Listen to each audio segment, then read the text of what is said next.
Outside Oakbridge Station, a little group of people stood in momentary uncertainty. Behind them stood porters with suitcases. One of these called, "Jim!" The driver of one of the taxis stepped forward. "You for Soldier Island, maybe?" he asked in a soft Devon voice. 4 voices gave assent, and then immediately afterwards gave quick, surreptitious glances at each other. The driver said, addressing his remarks to Mr. Justice Wargrave as the senior member of the party, "There are 2 taxis here, sir. One of them must wait till the slow train from Exeter gets in. A matter of 5 minutes. There's one gentleman coming by that. Perhaps one of you wouldn't mind waiting. You'll be more comfortable that way." Vera Claythorne, her own secretarial position clear in her mind, spoke at once. "I'll wait," she said, "if you will go on." She looked at the other 3. Her glance and voice had that slight suggestion of command in it that comes from having occupied a position of authority. She might have been directing which tennis sets the girls were to play in. Miss Brent said stiffly, "Thank you," bent her head and entered one of the taxis, the door of which the driver was holding open. Mr. Justice Wargrave followed her. Captain Lombard said, "I'll wait with Miss..." "Claythorne," said Vera. "My name is Lombard, Philip Lombard." The porters were piling luggage on the taxi. Inside, Mr. Justice Wargrave said, with due legal caution, "Beautiful weather we are having." Miss Brent said, "Yes, indeed." A very distinguished old gentleman, she thought to herself, quite unlike the usual type of man in seaside guest houses. Evidently, Mrs. or Miss Oliver had good connections. Mr. Justice Wargrave inquired, "Do you know this part of the world well?" "I have been to Cornwall and Torquay, but this is my first visit to this part of Devon." The judge said, "I also am unacquainted with this part of the world." The taxi drove off. The driver of the second taxi said, "Like to sit inside while you're waiting?" Vera said decisively, "Not at all." Captain Lombard smiled. He said, "That sunny wall looks more attractive, unless you'd rather go inside the station." "No, indeed, it's so delightful to get out of that stuffy train." He answered, "Yes, travelling by train is rather trying in this weather." Vera said conventionally, "I do hope it lasts. The weather, I mean. Our English summers are so treacherous." With a slight lack of originality, Lombard said, "Do you know this part of the world well?" "No, I've never been here before." She added quickly, conscientiously determined to make her position clear at once, "I haven't even seen my employer yet." "Your employer?" "Yes, I'm Mrs. Owen's secretary." "Oh, I see." Just imperceptibly his manner changed. It was slightly more assured, easier in tone. He said, "Isn't that rather unusual?" Vera laughed. "Oh, no, I don't think so. Her own secretary was suddenly taken ill, and she wired to an agency for a substitute, and they sent me." "So that was it? And suppose you don't like the post when you got there?" Vera laughed again. "Oh, it's only temporary. A holiday post. I've got a permanent job at a girls' school. As a matter of fact, I'm frightfully thrilled at the prospect of seeing Soldier Island. There's been such a lot about it in the papers. Is it really very fascinating?" Lombard said, "I don't know. I haven't seen it." "Oh, really? The Owens are frightfully keen on it, I suppose. What are they like? Do tell me." Lombard thought, "Awkward, this. Am I supposed to have met them or not?" He said quickly, "There's a wasp crawling up your arm. No, keep quite still." He made a convincing pounce. "There. It's gone." "Oh, thank you. There are a lot of wasps about this summer." "Yes, I suppose it's the heat. Who are we waiting for, do you know?" "I haven't the least idea." The loud, drawn-out scream of an approaching train was heard. Lombard said, "That will be the train now." It was a tall, soldierly old man who appeared at the exit from the platform. His grey hair was clipped close, and he had a neatly trimmed white moustache. His porter, staggering slightly under the weight of the solid leather suitcase, indicated Vera and Lombard. Vera came forward in a competent manner. She said, "I am Mrs. Owen's secretary. There is a car here waiting," she added. "This is Mr. Lombard." The faded blue eyes, shrewd in spite of their age, sized up Lombard. For a moment a judgment showed in them, had there been anyone to read it. Good-looking fellow. Something just a little bit wrong about him. The 3 of them got into the waiting taxi. They drove through the sleepy streets of Little Oakbridge and continued about a mile on the main Plymouth Road. Then they plunged into a maze of cross-country lanes, steep, green and narrow. General MacArthur said, "Don't know this part of Devon at all. My little place is in East Devon, just on the borderline of Dorset." Vera said, "It really is lovely here, the hills and the red earth, and everything so green and luscious-looking." Philip Lombard said critically, "It's a bit shut in. I like open country myself, where you can see what's coming." General MacArthur said to him, "You've seen a bit of the world, I fancy." Lombard shrugged his shoulders disparagingly. "I've knocked about here and there, sir." He thought to himself, "He'll ask me now if I was old enough to be in the war. Those old boys always do." But General MacArthur did not mention the war. They came up over a steep hill and down a zigzag track to Sticklehaven, a mere cluster of cottages with a fishing boat or two drawn up on the beach.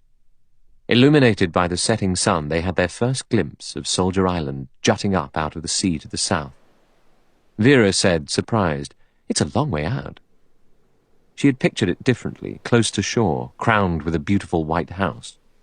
But there was no house visible, only the boldly silhouetted rock with its faint resemblance to a giant head. There was something sinister about it. She shivered faintly. Outside a little inn, the Seven Stars, 3 people were sitting. There was the hunched elderly figure of the judge, the upright form of Miss Brent, and a third man, a big, bluff man who came forward and introduced himself. "Thought we might as well wait for you," he said. "Make one trip of it. Allow me to introduce myself. Name's Davis, Natal. South Africa's my Natal spot. Ha-ha." He laughed breezily. Mr. Justice Wargrave looked at him with active malevolence. He seemed to be wishing that he could order the court to be cleared. Miss Emily Brent was clearly not sure if she liked colonials. "Anyone care for a little nip before we embark?" asked Mr. Davis hospitably. Nobody assenting to this proposition, Mr. Davis turned and held up a finger. "Mustn't delay, then. Our good host and hostess will be expecting us," he said. He might have noticed that a curious constraint came over the other members of the party. It was as though the mention of their host and hostess had a curiously paralyzing effect upon the guests. In response to Davis's beckoning finger, a man detached himself from a nearby wall against which he was leaning and came up to them. His rolling gait proclaimed him as a man of the sea. He had a weather-beaten face and dark eyes with a slightly evasive expression. He spoke in his soft Devon voice. "Will you be ready to be starting for the island, ladies and gentlemen? The boat's waiting. There's 2 gentlemen coming by car, but Mr. Owen's orders was not to wait for them, as they might arrive at any time." The party got up. Their guide led them along a small stone jetty. Alongside it a motorboat was lying. Emily Brent said, "That's a very small boat." The boat's owner said persuasively, "She's a fine boat, that, ma'am. You could go to Plymouth in her as easy as winking." Mr. Justice Wargrave said sharply, "There are a good many of us." "She'd take double the number, sir." Philip Lombard said in his pleasant, easy voice, "It's quite all right. Glorious weather, no swell." Rather doubtfully, Miss Brent permitted herself to be helped into the boat. The others followed suit. There was as yet no fraternizing among the party. It was as though each member of it was puzzled by the other members. They were just about to cast loose when their guide paused, boat-hook in hand. Down the steep track into the village a car was coming, a car so fantastically powerful, so superlatively beautiful, that it had all the nature of an apparition. At the wheel sat a young man, his hair blown back by the wind. In the blaze of the evening light he looked not a man, but a young god, a hero god out of some northern saga. He touched the horn, and a great roar of sound echoed from the rocks of the bay. It was a fantastic moment. In it, Anthony Marston seemed to be something more than mortal. Afterwards, more than one of those present remembered that moment. Fred Narracott sat by the engine thinking to himself that this was a queer lot. Not at all his idea of what Mr. Owen's guests were likely to be. He'd expected something altogether more classy. togged-up women and gentlemen in yachting costume and all very rich and important-looking. Not at all like Mr. Elmer Robson's parties. A faint grin came to Fred Narracot's lips as he remembered the millionaire's guests.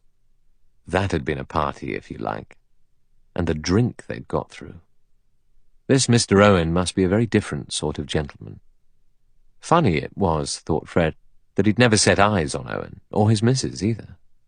Never been down here yet, he hadn't. Everything ordered and paid for by that Mr. Morris. Instructions always very clear and payment prompt, but it was odd all the same. The papers said there was some mystery about Owen.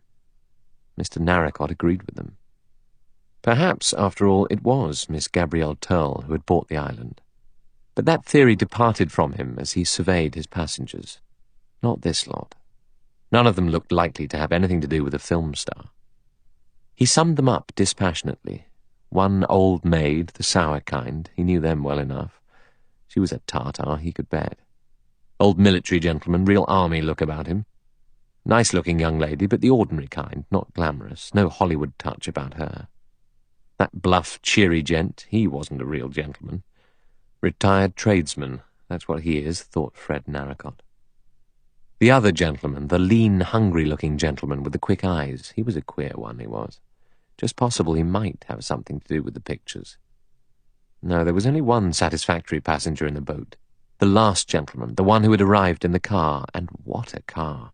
A car such as had never been seen in Sticklehaven before. Must have cost hundreds and hundreds a car like that.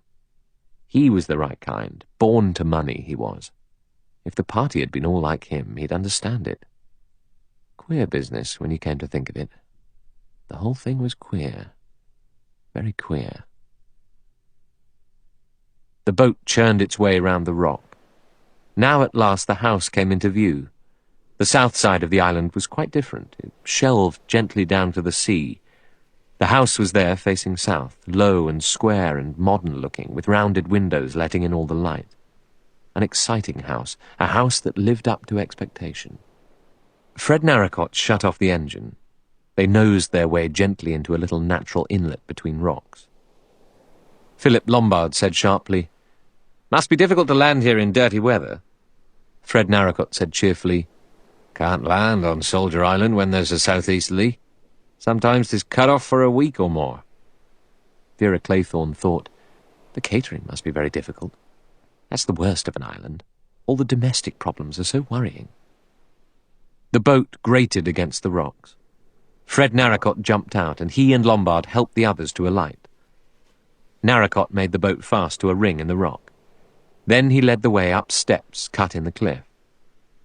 General MacArthur said, "Oh, delightful spot." But he felt uneasy. Damned odd sort of place. As the party ascended the steps and came out on a terrace above, their spirits revived. In the open doorway of the house, a correct butler was awaiting them, and something about his gravity reassured them. And then the house itself was really most attractive, the view from the terrace magnificent. The butler came forward, bowing slightly. He was a tall, lank man, grey-haired and very respectable. He said, "Will you come this way, please?" In the wide hall, drinks stood ready, rows of bottles. Anthony Marston's spirits cheered up a little. He'd just been thinking this was a rum kind of show, none of his lot. What could old Badger have been thinking about to let him in for this? However, the drinks were all right. Plenty of ice, too. What was it the butler chap was saying? Mr. Owen, unfortunately delayed, unable to get here till tomorrow. Instructions, everything they wanted, if they would like to go to their rooms. Dinner would be at 8 o'clock. Vera had followed Mrs. Rogers upstairs. The woman had thrown open a door at the end of a passage, and Vera had walked into a delightful bedroom with a big window that opened wide upon the sea, and another looking east. She uttered a quick exclamation of pleasure. Mrs. Rogers was saying, "I hope you've got everything you want, miss." Vera looked around. Her luggage had been brought up and had been unpacked. At one side of the room a door stood open into a pale blue-tiled bathroom. She said quickly, "Yes, everything, I think." "You'll ring the bell if you want anything, miss." Mrs. Rogers had a flat, monotonous voice. Vera looked at her curiously. What a white, bloodless ghost of a woman. Very respectable looking, with her hair dragged back from her face and her black dress. Queer light eyes that shifted the whole time from place to place. Vera thought, she looks frightened of her own shadow. Yes, that was it, frightened. She looked like a woman who walked in mortal fear. A little shiver passed down Vera's back. What on earth was the woman afraid of? To hear the full version of Agatha Christie's And Then There Were None, click on the link below. Thank you for listening to audio snippets.